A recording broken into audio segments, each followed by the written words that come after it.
어, 네, 요한계시록, 네, 마지막입니다.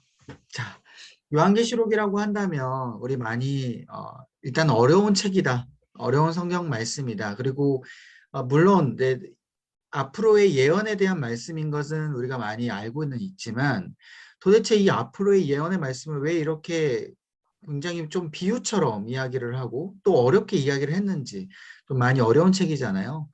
근데 우리가 이 묵시라고 한다는 것, 이 앞으로의 예언이라고 한다는 것은 단순히 앞으로의 어떤 일들이 일어날 것이다라는 것만 이야기하는 게 묵시 예언이 아니라 지금 당장 앞으로의 그 이야기 속에서 우리가 현재 그 앞으로의 상황 가운데 지금의 현재 상황에도 똑같이 그러한 일들이 일어날 수 있기 때문에 우리가 거기에 대해서 대비하고 하나님 앞에 제대로 순종하며 나아가는 것을 바라는 마음으로 사실은 이 묵시, 이 예언의 책을 주신 것입니다. 그렇기 때문에 이단들이 이걸 가지고 왜 굉장히 집요하게 물고 늘어지고 또 사람들을 현혹하냐면 기본적으로 사람들에 대한 관심은 미래에 대해서 있거든요. 그죠? 미래에 무슨 일이 벌어질 것인가. 그런데 우리가 분명히 알아야 될 것은 그 미래를 주신 이유가 현재에 대해서 우리가 제대로 깨닫고 나아가기를 하나님께서 원하셨기 때문에 주신 것이에요. 그러니까 분명한 건 하나님께서는 미래에 대한 이야기를 굳이 인간들에게 알려주실 의무가 없으세요. 그러니까 이유가 없으신 거죠. 불필요한 일인데도 불구하고 왜 굳이 미래에 대한 일을 이 요한계시록에 대한 책에 한 책에 담아서 우리에게 주신 거냐면 우리가 지금 요한계시록을 보면서 하나님의 마음은 지금 이렇고 앞으로에 이렇게 하나님께서 하실 거니까 너희를 제발 이렇게 제대로 하나님 앞에 순종해라 라는 것을 알려주고 또한 플러스 잘 믿고 있는 사람들에게는 그 앞으로에 일어날 일들을 보면서 희망을 얻고 위로를 얻게끔 이 요한계시록을 주게 된 거라는 말씀인 것이죠. 그러니까 이단들은 미래에 대한 것만 초점을 맞춰서 이야기를 하지 지금 현재 우리가 어떻게 살아야 될지에 대한 부분은 완전히 왜곡해서 미래에 대한 것만 바라보게끔 그리고 거기에 대해서만 순종하게끔 지금 초점을 맞춘다는 것이죠. 그래서 신천지 같은 이런 이단들이 이제 이 요한계시록을 풀어 설명하면서 뭐라고 해요? 지금 너희들 현재 있는 가족들 다 버려. 하나님만 믿어야 돼. 그 현재 것들을 다 그냥 완전히 무시하게끔 만드는 거잖아요. 지금에 있는 직업도 다 버리게끔 만들고, 사랑하는 가족들 다 떠나게 가게끔 만들고. 그래서 현재 것을 완전히 무시하게끔 이단들은 거기에 대해서 초점을 맞추고 나아간다라는 것을 여러분들이 기억하시면 될 것 같고요. 그래서 요한계시록은 현재와 미래, 이 동시의 것을 우리가 생각하면서 바라봐야 되는 책입니다. 자, 그래서 이제 내용을 보시면요. 이 핍박받고 있는 당시의 소아시아 교회들이 있었어요. 이 일곱 교회의 교회가 이제 등장하게 되는데, 이때 당시에는 이제 뭐 저장연대를 보시면 AD 80년에서 90년대에 당시의 소아시아 교회들에게 쓰여진 거예요. 이때 당시에는 어떤 상황이 있었냐? 굉장히 핍박받는 상황이었습니다. 뭐 배경 및 주목하기에 보시면 알겠지만 여기를 먼저 말씀드릴게요. 이 네로의 박해가 굉장히 컸어요. 그러니까 네로가 황제 숭배 사상 이것을 굉장하게 요구를 했고 그 당시에 이 황제를 숭배하지 않는 모든 그리스도인들을 핍박했고 이때 당시에 바울과 베드로가 순교를 당했습니다. 그래서 이 네로는요 정말 이 그 성경 이 믿음의 선조들 중에 가장 이 뛰어났다라고 하는 그 신약 시대에 뛰어난 그 바울과 베드로를 둘 다 죽여버려요. 굉장히 악 중에서도 최악이죠. 이러한 네로의 박해 가운데 있어서 또 특별히 네로가 어떤 이제 극악무도한 짓을 하냐면 이 그리스도인들에게 이 그 죄를 뒤집어 씌우는 행태를 이제 범하게 되는데 어떤 일이냐면 당시에 로마 안에 대화재가 펼쳐지게 됩니다. 수만 가구가 다 불태워져요. 잿더미가 되는 거죠. 그런 엄청난 그 화재 가운데 이 네로의 자신의 정치적인 성향 입지와 그리고 자신이 이렇게 지지를 받게끔 하기 위해서 당시에 자신이 잘못했다라는 것을 인정하지 않는 거죠. 그래서 누구에게 책임을 뒤집어 씌우냐면 바로 기독교인에게 뒤집어 씌우는 거예요. 근데 기독교인들이 바로 화재를 저질렀다라고 해서 그들을 잡아다가 감옥에 가두기도 하고 죽이기도 하고, 그런 이 두 가지 이 박해를 통하여서 이 기독교인들이 엄청나게 탄압을 받는 거죠. 그런 상황 가운데 이 하나님께서 요한계시록을 요한에게 준 겁니다. 왜 주셨냐? 앞으로의 이렇게 하나님의 역사가 일어날 거니까 지금 너희들이 하나님을 잘 믿고 현재 하나님을 잘 믿음을 가지고 따르다 보면 앞으로 어떻게 된다는 거예요? 새하늘과 새 땅에 이러한 놀라운 축복이 앞으로 임하게 될 것이다 라는 것을 미리 예언으로 보여주고 거기에 대해서 환상으로 알려주는, 확증하는 그런 책이 바로 이 요한계시록이라는 것이죠.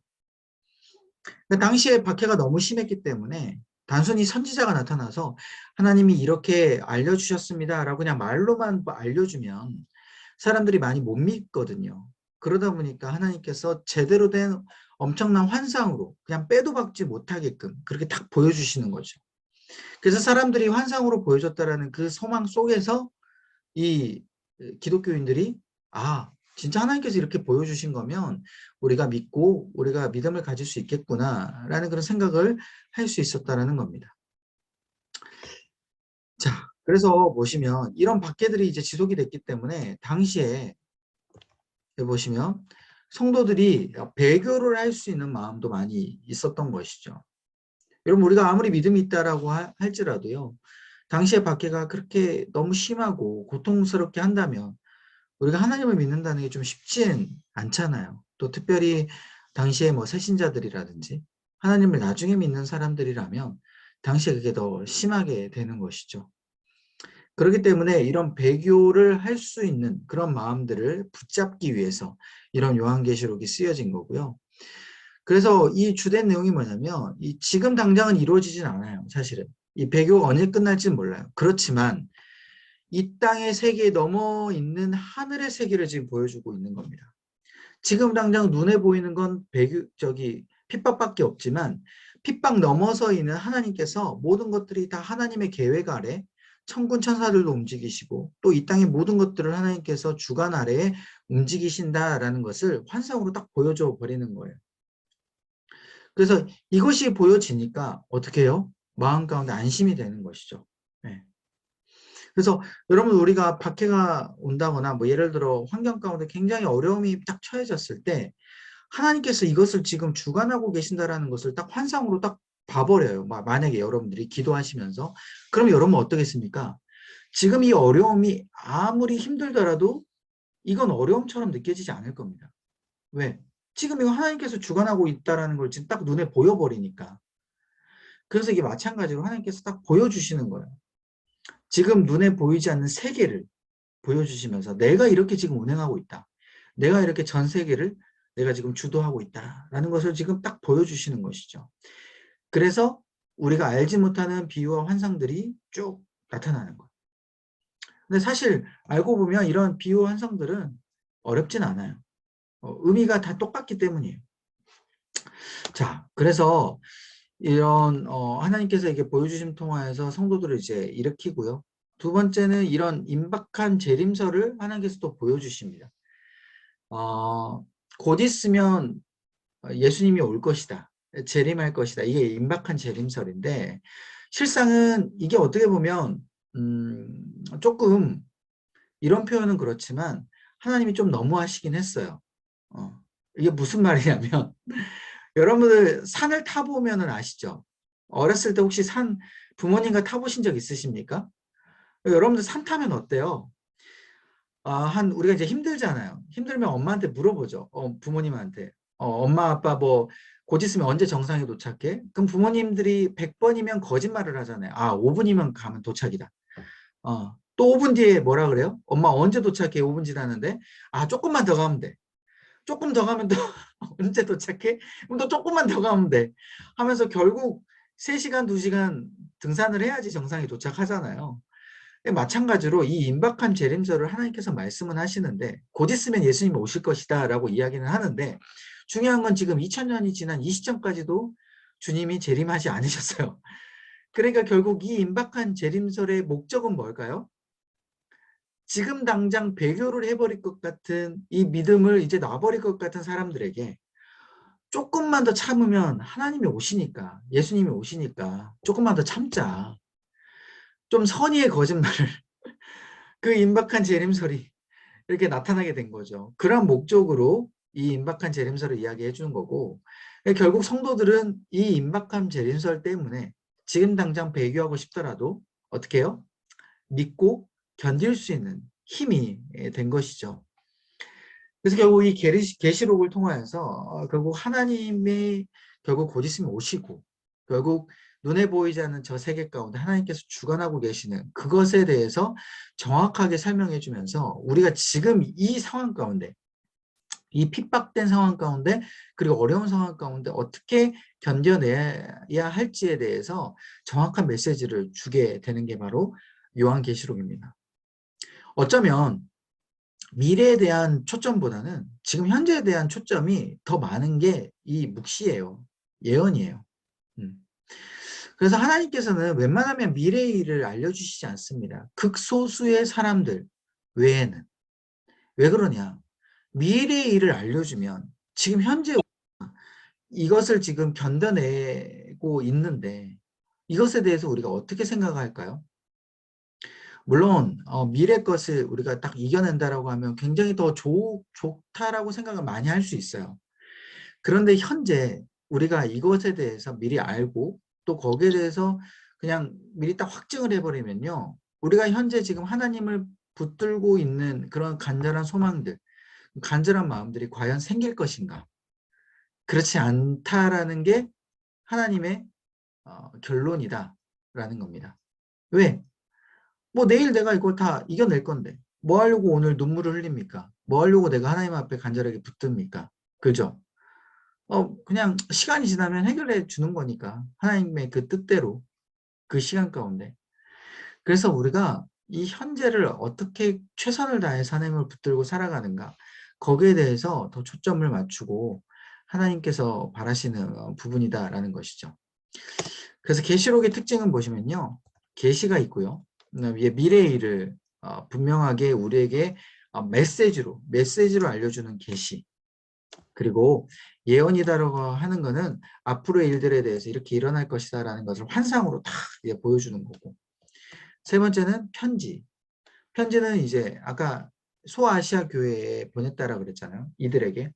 이들이 앞으로 일어날 것들을 대해서 알고 거기에 대해서 지금 현재를 잘 살기를 바라는 그런 마음이 담겨져 있는 편지. 이 세 가지의 장르가 복합적으로 나타나게 되는 것이죠. 그래서 이런 계시록의 특징을 알고 계시면 될 것 같고요. 자, 그러면 이제 계시록이 전체적으로 어떤 내용인지 또 어떤 의미가 있는지를 좀 살펴보도록 하겠습니다. 자, 먼저 1장부터 4장까지 그리고 밑에 보시면 5장부터 16장 그리고 밑에 보시면 17장부터 20장 마지막 21장 이렇게 총 크게 나눠지게 되는데요. 자, 보시면요. 여러분들 제가 이렇게 가로쳐놔서 지금 적어놨죠. 공통적으로 뭐가 있어요? 가로 안에 네 번째 환상이 있고 여기 가로 안에 세 번째 환상이 있고 여기 보시면 가로 안에 뭐가 있어요? 두 번째 환상이 있고 그리고 첫 번째 환상이 있죠. 결국 요한계시록은 크게 네 가지 환상으로만 여러분들이 기억해 주시면 요한계시록 폭파입니다. 네. 총 네 가지 환상. 그래서 여러분들이 네 가지 환상만 알고 계시면요. 요한계시록을 크게 여러분들이 다 알고 계시는 거예요. 자, 일단 그러면 첫 번째 환상부터 볼게요. 1장부터 4장까지인데 뭐가 나오냐면 7교회에 대한 환상이 나와요. 이 7교회에 대한 환상은 앞으로에 있을 미래가 아니라 지금 현재 7교회가 어떠한 모습인지를 이 요한에게 환상으로 보여주는 겁니다. 그래서 아까 7교회에게 편지를 썼다 그랬잖아요. 너희들 이렇게 살아라. 그러니까 처음에 7교회들이 지금 너희들이 현재 어떤 모습인지를 요한이 정확하게 지금 설명을 해주고 있어요. 환상으로. 자, 어떤 환상이냐면 크게 4가지입니다. 칭찬에 대한 부분이 있고요. 책망에 대한 부분이 있고 권면에 대한 부분이 있고 약속에 대한 부분이 있어요. 교회는 총 7개 교회입니다. 앞글자만 따면 에서버두 사빌라 이렇게 외우시면 너무 쉽고요. 에베소부터 해가지고 마지막 라오디게아까지 총 7개 교회. 이 7개 교회를 총 칭찬, 책망, 권면, 약속의 4가지 카테고리로 해서 하나님께서 지금 너희들 교회가 지금 이런 모습이야 라면서 정확하게 지금 환상으로 보여주는 거예요. 예를 들면 에베소 교회 같은 경우는 칭찬을 보세요. 에베소 교회는 야 너희들은 악을 미워하고 잘 인내하는구나. 이건 내가 너무 칭찬한다. 그리고 거짓 교리가 들어왔을 때 너희들 이단, 이 거짓 교리를 잘 배척하는구나. 내가 너무 칭찬한다. 그런데 너희들은 첫사랑을 버려버렸어. 책망을 해요. 너희들 처음에 나를 믿었을 때 이런 첫사랑들이 지금은 없어. 그러니까 너희들 회개해야 돼. 그리고 그래서 너희들 처음 행위를 가져야 돼.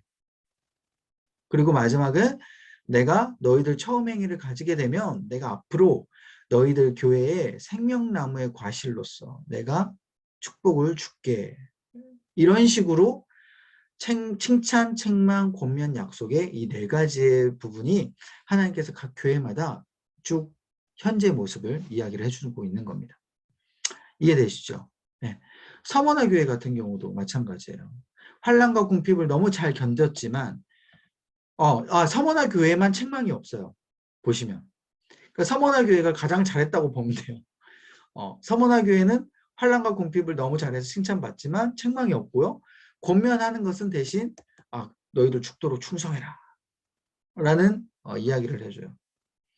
죽도록 충성해라라는 그 의미가 결국 하나님 앞에 이렇게 정말 잘 순종하고 그렇게 끝까지 어떤 핍박과 그 환난과 그런 것들이 온다고 하더라도 내가 정말 죽을 것 같아 하더라도 끝까지 주님 앞에 충성하는 그런 모습을 보이게끔 그렇게 이야기를 해주는 거죠.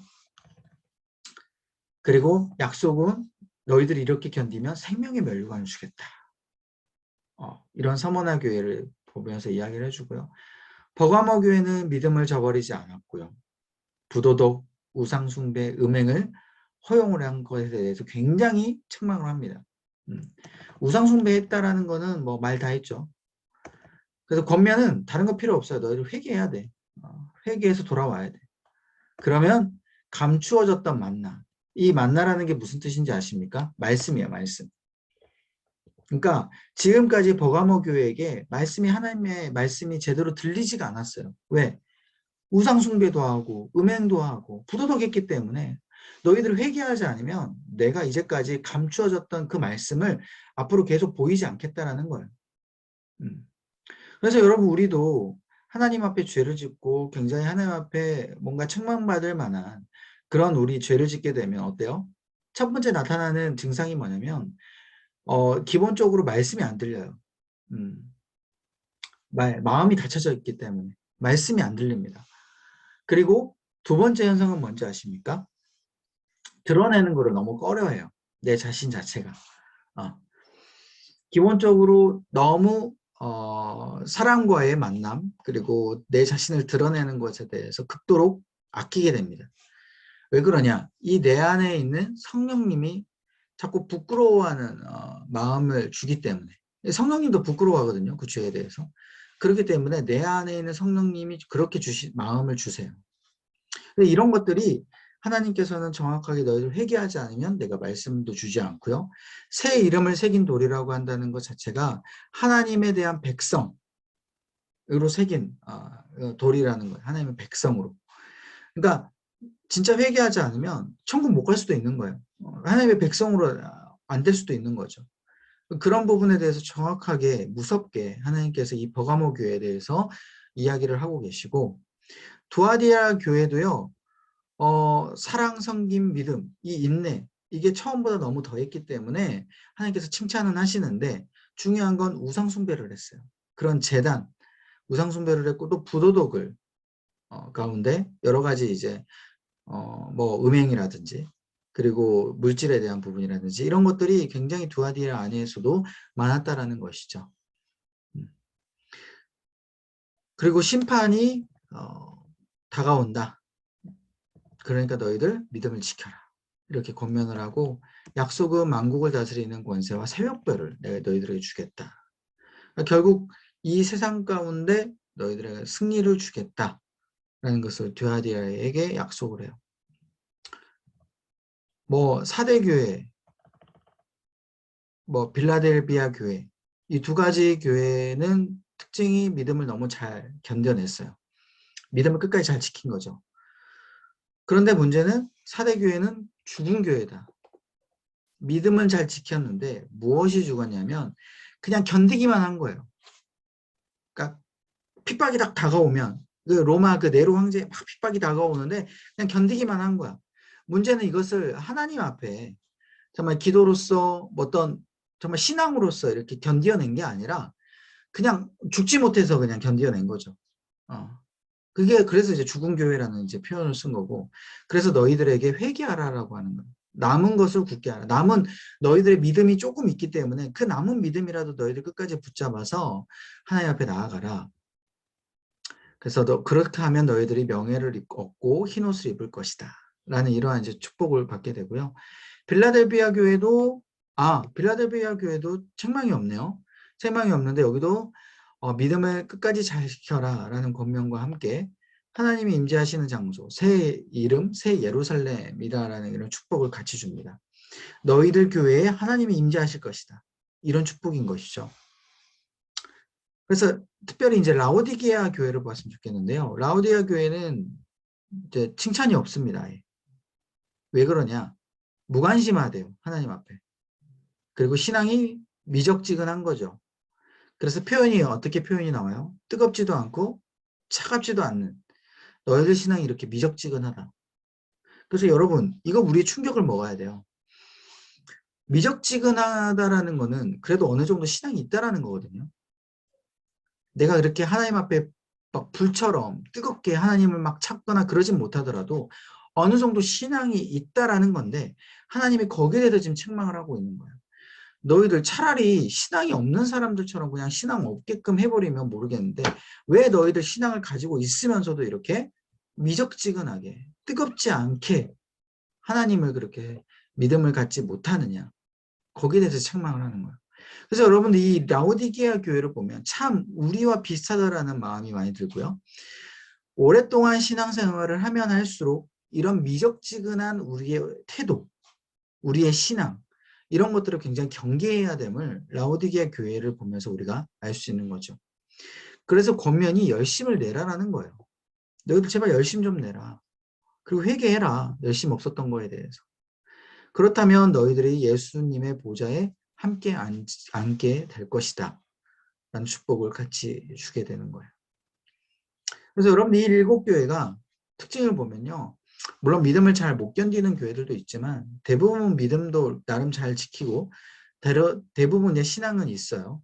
그런 부분 가운데 하나님께서 분명한 건 이 핍박 가운데 더 잘 견디고 하나님을 더 잘 따르기 위한 이런 권면, 이 축복 이것을 같이 주시면서 현재 이 교회들의 상황을 면밀히 보여주시는 것이죠. 나는 이 7개 교회에 어떠한 특징과 좀 비슷할까?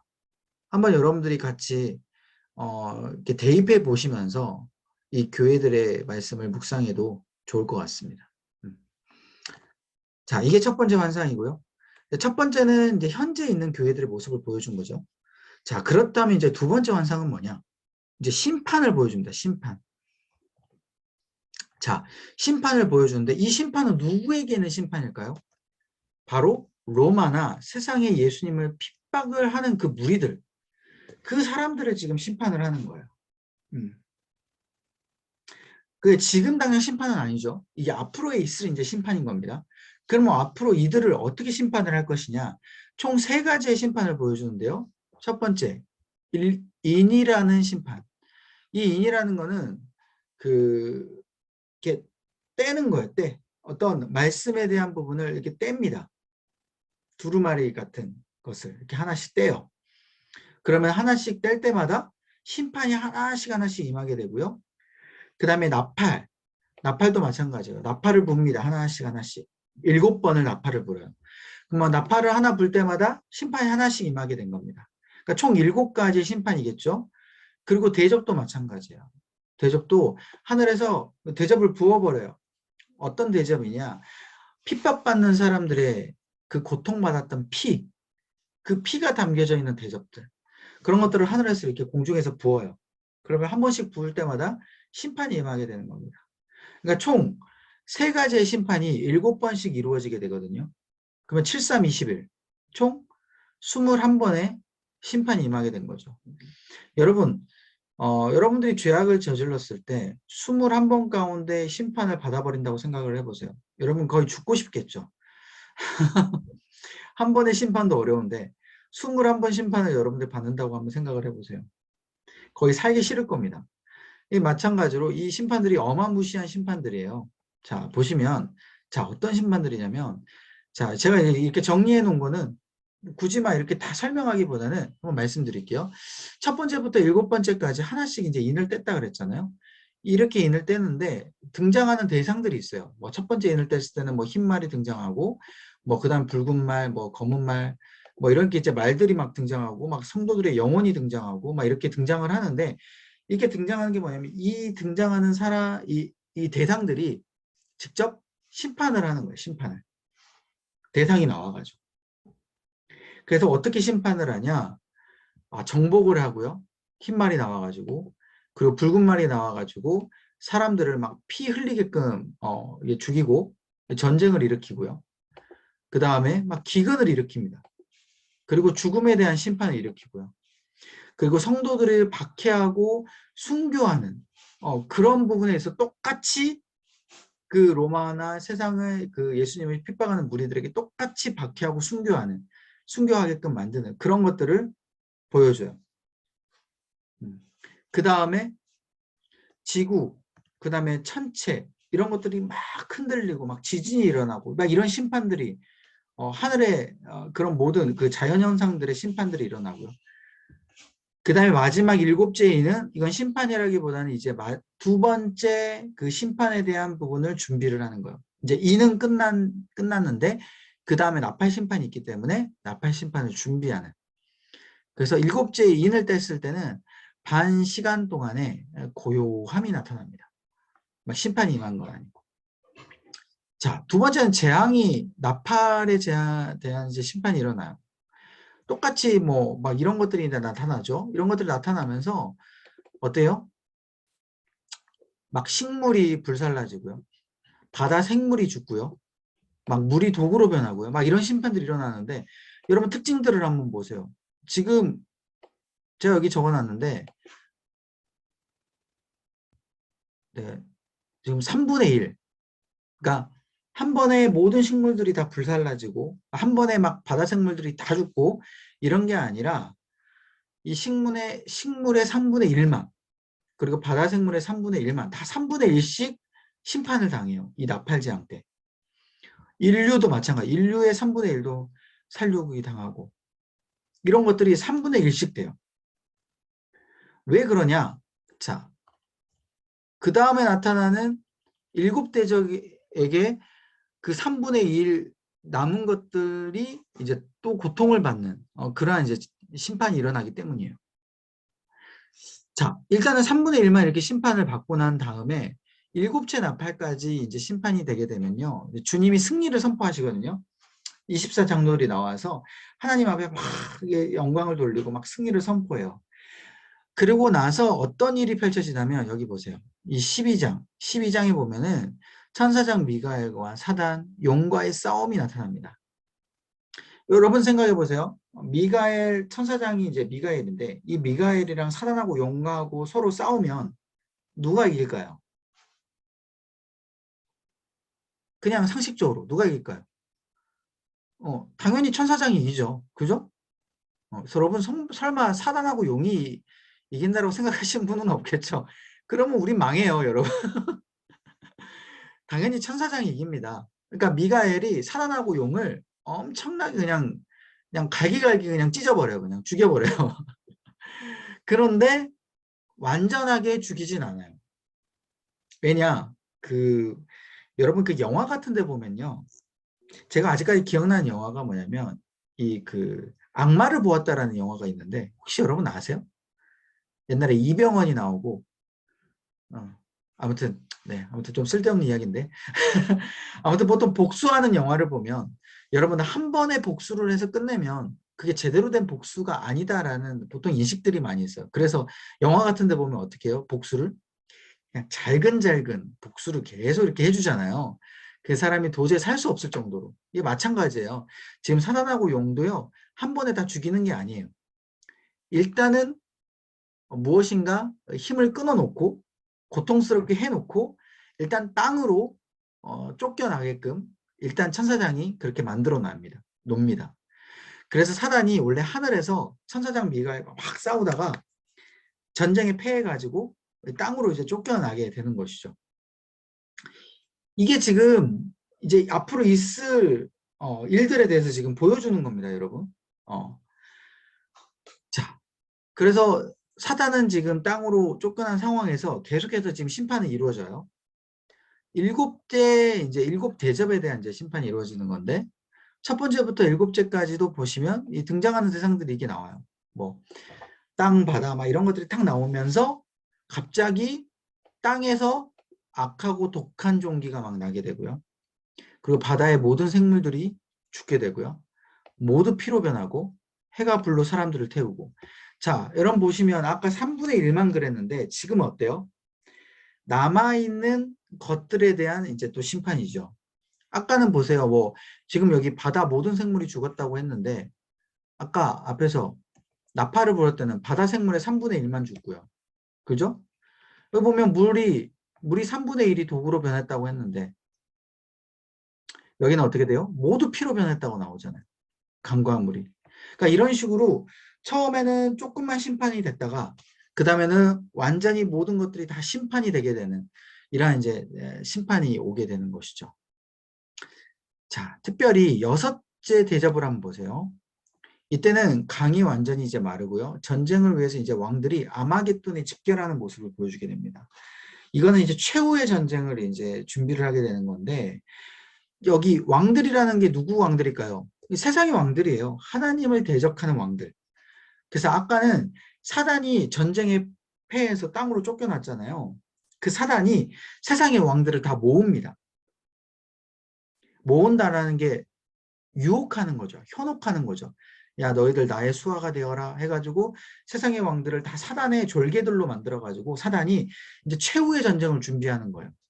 그래서 아마겟돈이라는 이 혼돈의 이 지역, 이곳에서 모여가지고 이제는 마지막 최후의 전쟁이 펼쳐지게 됩니다. 당연히 누가 이길까요? 최후의 전쟁이 펼쳐지게 되면 당연히 천사들이 이기죠. 하나님이 이기죠. 그래서 이제 마지막 발악을 하는 거예요. 사단이 땅에서 자신의 졸개들, 수하들을 모아가지고 이제 마지막 발악을 하는 거죠. 이제 집결하는 장면이 보여지게 되고 그 다음에 이제 세 번째 환상을 들어가게 되면 드디어 마지막에 최후의 전쟁이 탁 펼쳐지게 됩니다. 그래서 마지막 사단이 완전히 심판당하는 장면이 이제 바로 이 17장부터 20장이 보여주게 되는 거예요. 그래서 이 땅에 사단을 따르는 무리들이 완전히 처단되고요. 사단이 완전히 이제 멸망당하게 돼요. 그래서 처음에는 하늘에서 쫓겨나서 땅으로 내려오고 그 다음 땅에서는 최후의 전쟁이 펼쳐져 가지고 이제 사단이 완전히 패해서 이제 어디로 들어가냐? 완전한 무적행으로 들어가게 됩니다. 그래서 무적행이라는 게 여기 보시면 이제 저는 여기 여러분들 좀 이해하기 쉽게 지옥불이라 라는 것을 이제 제가 적어놨는데 한마디로 말을 하면 이제 지옥이긴 해요. 근데 지옥인데 그 지옥도요. 일단은 우리가 이제 보통 사람이 인간이 하나님을 믿지 않게 돼서 우리가 지옥에 간다 그러잖아요. 그 지옥이라는 거는 우리가 이제 결말로 따졌을 때 그 지옥을 이야기합니다. 무슨 말이냐면 완전히 예수님이 재림에 오셨을 때 현재 살아있는 사람도 다 심판을 이제 하시고 그러니까 재판을 다 하시고 당시에 미리 죽었던 사람 그러니까 재림 전에 재림 전에 죽었던 사람들도 이미 우리가 알기로는 천국에 가 있고 지옥에 가 있다라고 해서 이미 뭐 심판이 다 끝났다라고 생각하잖아요. 그런데 이 지옥, 완전한 그 지옥에 들어가기 전에 이 무저갱이라는 곳이 있어요. 무저갱. 이 무저갱이라는 곳은 지옥과 거의 비슷한데 완전히 갇혀진 공간, 더 이상 나올 수도 없고 그 자유도 없고요. 그 상황 가운데 매번 고통을 당하는 공간이에요. 그러니까 지옥에 들어가기 전에 한 단계라고 보시면 돼요. 이 무저갱이. 그런데 제가 무저갱을 적어놓지 않는 이유는 좀 헷갈리실 수 있어서 적어놓지는 않았는데 그냥 지옥이라고 보시면 돼요. 근데 예수님이 이제 재림하시게 되면 완전한 지옥불에 이제 떨어지게 되는 것이죠.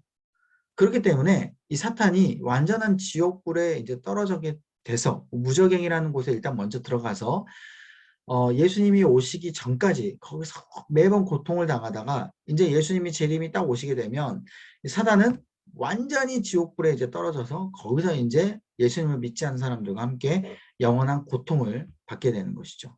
그런 최후의 심판을 지금 보여주게 되는 거예요. 그래서 이 무저갱이라는 곳이 이제 1000년이라는 이 숫자 가운데 갇히게 되는 거예요. 숫자적인 의미가 아니라 예수님의 재림 때까지의 기간을 의미합니다. 이 1000년이라는 것은. 진짜 1년, 2년, 3년, 4년 그게 아니라 예수님의 재림 때까지의 기간으로 여러분들이 기억하시면 되고요. 그래서 지금 사탄은 이 무저갱이라는 곳에 갇혀져 있어요. 그래서 예수님의 재림 때는 사탄이 완전히 지옥불에 들어가게 될 겁니다. 그래서 이것을 지금 보여주는 거예요. 27장부터 20장까지. 그리고 특별히 이 사단이 이제 멸망하게 되는 모습을 보여주면서 어떤 모습을 보여주게 되냐? 이제 큰 성 바벨론의 모습.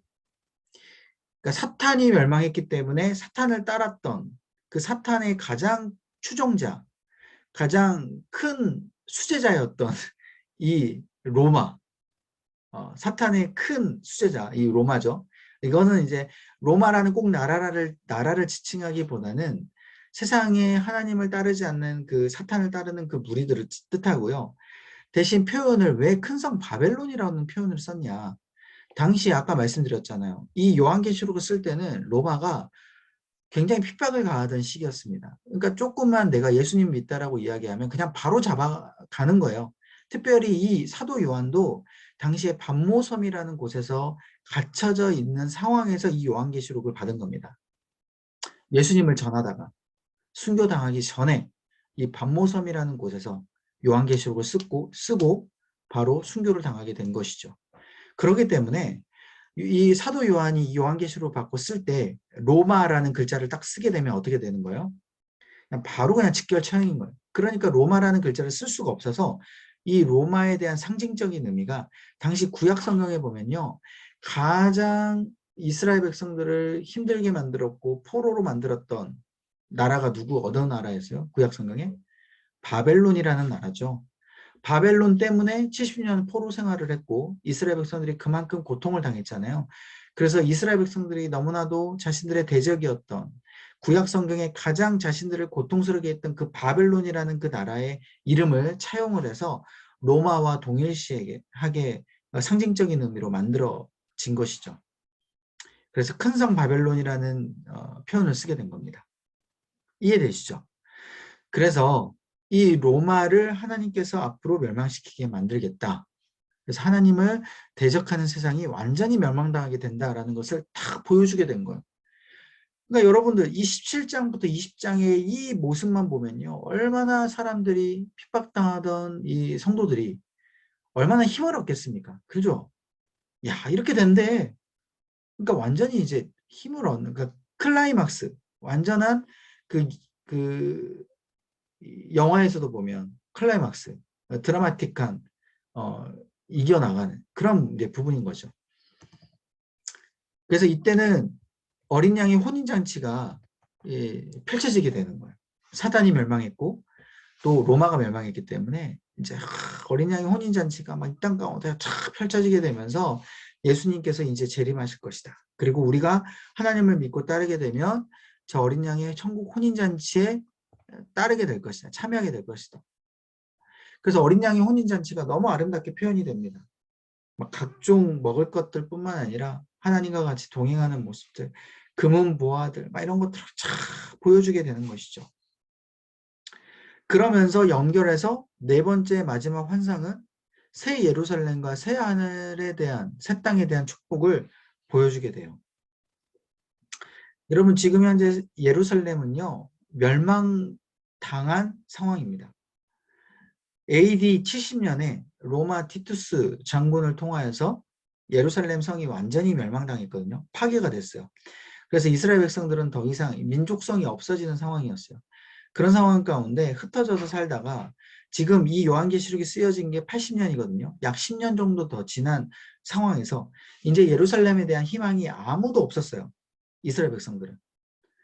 그런 상황에서 이 거룩한 성 예루살렘이 이제는 회복되는 모습을 환상으로 보여주는 거예요. 그래서 예전의 예루살렘의 모습이 아니에요. 이제는 금은보화가 성에 있고요. 예루살렘에 있고요. 그 가운데 막 아름다운 그 물길이 펼쳐지고 아름다운 그 모습, 이 성을 표현을 하면서 너희들 지금은 황폐해진 이 성을 보지만 앞으로 하나님께서 이 천국잔치를 펼쳐주고 너희들 예수님을 믿는 너희들에게는 이러한 놀라운 예루살렘에 사는 그러한 그 축복이 임할 것이다. 그게 바로 앞으로의 교회의 모습이다라는 것을 하나님께서 알려주시는 거예요. 그래서 교회가 이러한 아름다운 모습이 될 것이다라는 것을 예언을 해주는데 지금 우리에게도 적용을 해보면 어때요? 우리 교회의 모습이 어떻습니까? 굉장히 안 좋잖아요. 사람들에게 부정적인 모습, 또 핍박받는 모습. 이런 교회의 모습을 우리가 생각해 보면 우리가 이 새 예루살렘을 우리가 같이 꿈꿀 수 있다는 것이죠. 지금 2000년이 지난 이 시점에서도 우리가 이 새 예루살렘을 이 요한계시록을 보면서 같이 꿈꿀 수 있는 그러한 동시적인 그런 상황이 지금 된다는 거예요. 그러니까 결국 우리가 많은 조금 느끼겠지만 이제 조금씩 종말이 다가오고 있다. 조금씩 예수님의 재림의 때가 이제 다가오고 있지 않는가 우리가 추측을 해볼 수 있다라는 것이죠. 자, 그래서 성도가 영원히 다스릴 나라, 성도가 영원히 생활할 그 하나님의 나라를 아름답게 보여주고요. 이제 새하늘과 새 땅은 좀 달라요. 이 새하늘과 새 땅은 하나님께서 회복시킬 그 나라의 전형적인 모습을 보여줍니다. 그러니까 지금 이 나라 이 땅은 어때요? 인간의 왕이 있고 또 왕을 보필하는 참모진들이 있고 또 군대들이 있고 막 이런 모습들이 이 땅의 모습인데 하나님께서 다스릴 나라는 어떤 모습이냐? 하나님의 왕이 되시고 또 천군 천사가 하나님을 보위하고 있고 또 우리는 그 천군 천사의 보위 아래에 하나님과 영원히 웃으면서 행복해하면서 사는 그 이 땅 가운데 살아가는 그 새하늘과 새 땅, 그 모습을 이 환상으로 쫙 보여주는 것이죠. 그래서 여기 보시면요. 이런 새하늘과 새 땅, 새 예루살렘 이런 모습 가운데 뭐 어떤 숫자들이 나오냐면 12 숫자. 이 12가지의 12 숫자들의 완전한 그 숫자들의 모습이 나와요. 보석들도 12가지가 나오고. 왜 그러냐? 이 10이라는 게 그러니까 완전수거든요. 특별히 구약시대 때 보면 예루살렘, 이스라엘 지파들이 몇 지파입니까? 12지파잖아요. 이스라엘 백성들이 완전한 백성이 되려면 12지파가 돼야 돼요. 마찬가지로 새하늘과 새 땅에 사는 하나님의 나라의 완전 숫자는 바로 이 10이라는 숫자 가운데 있다라는 거예요. 그래서 이 10이라는 숫자, 이 하나님의 백성들이 12가지의 그 보석, 거기에 대해서 우리 성도들이 가지고 있고 그런 성에도 있고요. 그런 모습을 보여주면서 아, 이거는 완전한 하나님의 성이구나. 이 성에 사는 백성들은 완전한 하나님의 백성들이 되는 거구나 라는 것을 보여주게 된 겁니다. 그래서 이 예루살렘 성을 딱 보여주면서 또 새하늘과 새 땅을 보여주면서 성도들이 어떤 마음을 가지게 될까요? 아, 나 여기서 살고 싶다. 나 앞으로 여기서 사는 게 꿈이다 라는 것들을 보여주게 되는 거예요. 여러분 지금 부동산이 비싸잖아요. 여러분들 새 아파트가 딱 지어지면 어디를 갑니까? 모델하우스를 가잖아요. 모델하우스를 가면 어떤 마음이 듭니까? 아, 내가 이 집 살고 싶다라는 생각이 들잖아요. 마찬가지예요. 모델하우스가 새하늘과 새 땅, 바로 새 예루살렘 성을 보여주는 그 환상이 바로 모델하우스예요. 진짜 우리는 살지 못해, 지금 살지 않지만 앞으로 거기 가서 살고 싶다. 거기서 살게 될 것이다. 그리고 이 땅 가운데 지금 현재 우리가 어떤 삶을 살아야 되는 거예요? 이 모델하우스의 이 삶을 우리가 지금 살고 있는 거예요. 좀 맛배기로 사는 거예요. 우리가. 지금 현재 이 살아가는 우리의 모습이. 전혀 공감 안 될 수도 있어요. 무슨 코로나가 이렇게 창궐하고 내 삶은 이렇게 고통스럽고 맨날 아이들은 나를 힘들게 하는데 무슨 여기가 모델하우스야. 무슨 여기가 새하늘과 새 땅을 보여주는 모델하우스야 라고 생각할 수 있겠지만 아니에요. 여러분 생각을 바꾸셔야 돼요. 우리가 하나님을 믿는 우리의 마음 가운데 또 우리가 이 땅에 살아가는 우리의 모습이 모델하우스로 살아가는 그 하나님의 모습이 되도록 하나님께서는 원하시고 하나님을 바라보기를 원하신다라는 겁니다. 자, 그래서 이 새하늘과 새 땅, 또 새 예루살렘의 생활은요, 오직 어린 양의 생명책에 기록된 자들만 살아갈 수가 있어요. 이거를 정확하게 단호하게 이야기합니다. 그러니까 이 어린 양의 생명책에 기록되려면 무엇을 해라라는 거예요? 결국 인내하고 하나님을 믿고 하나님 앞에 순종하는 이 땅의 삶을 잘 살아라. 그것을 이야기를 해주는 거고, 결국 요한계시록이 끝나게 되면서 하나님의 나라는 뭐예요? 창세기 때는 무너졌어요. 창세기 때는 에덴 동산, 하나님의 나라가 에덴 동산에 창조가 됐는데 아담과 하와를 통하여서 어떻게 해요? 죄가 들어와서 에덴 동산, 그 하나님의 나라가 무너져 버린 그 모습 가운데 결국 예수님을 통하여서 중간에 하나님의 나라를 모형으로 보여줬고, 또 예수님을 믿는 그 자들이 앞으로 요한계시록의 이 환상을 보면서 어때요? 아, 저 진짜 하나님의 나라를 가서 살고 싶구나 꿈꾸며 결국은 그 끝날에 되면 이 하나님의 나라가 온전하게 회복되는 그런 놀라운 것들을 보여주는 게 바로 성경책이고 바로 요한계시록의 마지막 모습이다 라는 겁니다. 기도하겠습니다. 하나님 감사합니다. 1년 동안 우리가 포기하지 않게 하여 주시고 하나님 앞에 계속 이 말씀을 읽는 그 은혜를 허락하여 주심을 감사합니다. 중간에 이해되지 않는 부분도 있고 또한 말씀을 읽으면서도 이게 도대체 무슨 내용인지 그냥 말씀을 읽기 위해서 읽는 건지 아버지 그러한 마음의 생각이 들 때도 있었음을 고백합니다. 그렇지만 우리가 계속 말씀을 배우면서 말씀을 읽으면서 주님께서 주시는 그 은혜를 아버지 그 중간중간에 아버지 기억나게 하여 주시고 또한 우리가 힘들고 어려울 때마다 아버지 오늘 요한계시록 말씀 배운 것처럼 아버지 현재 살아가는 우리들 이 어려운 이 상황 가운데 아버지 주님께서 주시는 그 마음으로 다시 힘을 얻게 하여 주시고 현재 주님께서 주시는 그 은혜를 굳건히 붙잡아서 주님 앞에 다시 한번 힘있게 나아가는 우리의 모습 되게 하여 주옵소서. 우리는 연약하오니 계속 사단이 우리를 무너뜨리려고 하고 또한 사단이 계속해서 너는 이길 수 없어. 너는 하나님 앞에 잘 나아가지 못하고 순종할 수 없어. 라고 우리 가운데 계속 우리의 마음을 무너뜨리게끔 하지만 그때마다 우리가 무너지지 않게 하여 주시고 입술에 예수 그리스도를 선포하면서 그 승리를 선포하면서 사단을 물리치고 그 가짜인 사단 너머에 있는 진짜인 예수 그리스도를 바라보는 우리의 아버지 제대로 된 아버지 시선 될 수 있도록 그 믿음 될 수 있도록 인도하여 주옵소서. 아버지 우리 모든 성도님들 아버지 일독을 마치면서 아버지 은혜를 갈무리하게 하여 주시고 하나님께 주신 힘과 능력으로 내년도 다시 한번 말씀을 읽는 도전을 할 수 있도록 주님께서 역사하여 주옵소서. 이 모든 말씀 믿사오며 예수님의 이름으로 간절히 기도합나이다. 아멘. 아멘.